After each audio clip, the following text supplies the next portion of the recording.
Indian air force के लिए 114 नए फाइटर जेट्स खरीदने की प्रक्रिया शुरू हो चुकी है। ये डील हिस्ट्री की सबसे बड़ी डिफेंस डील्स में से एक हो सकती है। लेकिन इस सुपर डील के बीच में एक ऐसा ट्विस्ट है, एक ऐसी शर्त है जो तय करेगी कि इंडिया आने वाले कल में एक एयर सुपर पावर बनेगा या सिर्फ एक हाईटेक असेंबलर। जी हाँ, ये पूरी डील, ये सारी बातचीत एक ही चीज पर आकर रुक जाती है, और वो है सोर्स कोड। आखिर ये है क्या चीज, और क्यों इस एक शब्द को लेकर इंडिया और फ्रांस आमने सामने हैं? चलिए आज इस पूरी गुत्थी को सुलझाते हैं।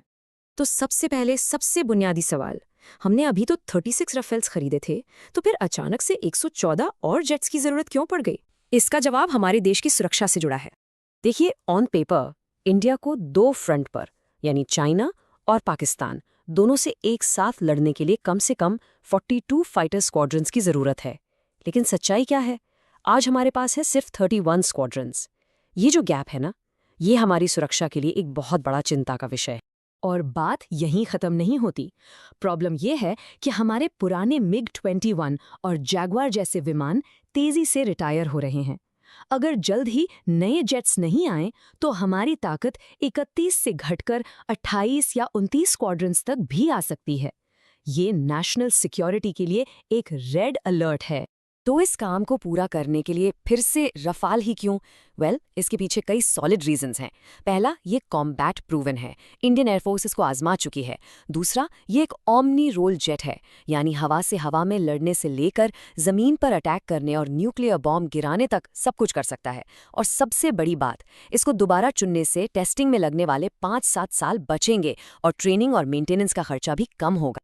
चलिए, जरूरत तो साफ है, लेकिन अब आते हैं इस डील के सबसे बड़े, सबसे कॉम्प्लिकेटेड हिस्से पर। आखिर ये सोर्स कोड का राज है क्या? तो ये सोर्स कोड है क्या? बिल्कुल आसान भाषा में समझिए, जैसे आपके फोन में एंड्रॉयड होता है या कंप्यूटर में विंडोज, ये सोर्स कोड उस फाइटर जेट का दिमाग है, उसका ऑपरेटिंग सिस्टम। ये एक फ्लाइंग सुपर कंप्यूटर है जो जेट के रेडार से लेकर उसके हथियारों तक हर चीज को कंट्रोल करता है। सोर्स कोड का मिलना या ना मिलना, ये जमीन आसमान का फर्क है। अगर ये हमारे पास है तो कंट्रोल हमारा है। हम जब चाहें अपनी ब्रह्मोस जैसी मिसाइल इससे जोड़ सकते हैं, कल को नए सिस्टम लगा सकते हैं।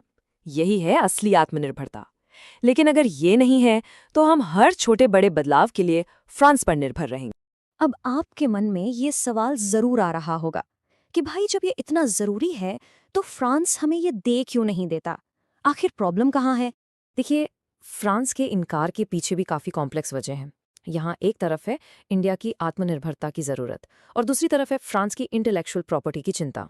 एक बात हमें समझनी होगी कि पूरा सोर्स कोड किसी को ना देना, ये एक ग्लोबल प्रैक्टिस है।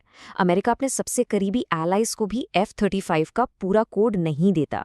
रशिया भी सुखोई 30 का सिर्फ लिमिटेड एक्सेस ही देता है। तो फ्रांस अकेले ऐसा नहीं कर रहा है। फ्रांस का आर्ग्यूमेंट बिल्कुल साफ है। वो कहते हैं कि हमारे सोर्स कोड में फ्रांस और नेटो के टॉप सीक्रेट एल्गोरिदम्स हैं। अगर ये कोड किसी और के हाथ लग गया तो टेक्नोलॉजी लीक होने का और रिवर्स इंजीनियरिंग का खतरा है। ये उनकी सालों की मेहनत और इंटेलेक्चुअल प्रॉपर्टी है। लेकिन इंडिया का पॉइंट ऑफ व्यू ये है कि बॉस, ये डील पहले वाली डील से बिल्कुल अलग है। पिछली बार हमने 36 बने बनाए विमान खरीदे थे। इस बार 100 से ज्यादा विमान मेक इन इंडिया के तहत इंडिया में बनेंगे। और यहीं पर सबसे बड़ा सवाल खड़ा होता है, आखिर इंडिया में विमान बनाने का फायदा ही क्या, अगर उनको कंट्रोल करने की, उनको अपग्रेड करने की मास्टर की ही हमारे पास ना हो? क्या हम अरबों डॉलर खर्च करके सिर्फ एक हाईटेक असेंबली लाइन बनकर रह जाएंगे? इसीलिए, क्योंकि दोनों ही तरफ के पॉइंट्स में दम है, अब एक बीच का रास्ता निकालने की कोशिश की जा रही है। तो इस बीच के रास्ते के लिए इंडिया ने अपनी 4 नॉन नेगोशिएबल, यानी ऐसी शर्तें रखी हैं जिन पर कोई समझौता नहीं होगा। पहला, हमें विमान के ब्लैक बॉक्स का एक्सेस चाहिए ताकि हम अपने स्वदेशी हथियार बिना किसी की परमिशन के लगा सकें। दूसरा, जंग जैसी इमरजेंसी सिचुएशन में हमें सॉफ्टवेयर का पूरा कंट्रोल चाहिए, नो क्वेश्चंस आस्क्ड। तीसरा, पिछली डील से कहीं ज्यादा टेक्नोलॉजी ट्रांसफर हो। और चौथा, आगे होने वाले सभी अपग्रेड्स में इंडिया सिर्फ एक कस्टमर नहीं बल्कि एक डेवलपमेंट पार्टनर हो। तो इन शर्तों पर बातचीत के बाद इस डील का आगे क्या होगा? इसे फाइनल होने के लिए अभी कई सरकारी दरवाजों से गुजरना है। इस प्रोसेस का पहला पड़ाव, यानी डिफेंस प्रोक्योरमेंट बोर्ड, तो क्लियर हो चुका है। अब ये प्रपोजल डिफेंस मिनिस्टर की अध्यक्षता वाली डिफेंस एक्विजिशन काउंसिल के पास जाएगा। और वहां से मंजूरी मिलने के बाद आखिरी मोहर लगेगी प्राइम मिनिस्टर की अध्यक्षता वाली कैबिनेट कमिटी ऑन सिक्योरिटी की। उनकी हाँ का मतलब है डील डन। तो आखिर में वही सबसे बड़ा सवाल, क्या ये डील इंडिया को एक सच्ची एयर सुपर पावर बनाएगी या हम सिर्फ एक हाईटेक असेंबलर बनकर रह जाएंगे? इसका जवाब इस बात पर डिपेंड करेगा कि सोर्स कोड पर क्या समझौता होता है। ऐसे ही इन्फॉर्मेटिव वीडियोस देखने के लिए LLB स्टूडेंट अड्डा को फॉलो करें एंड सब्सक्राइब करें। If you want any new topic, comment below.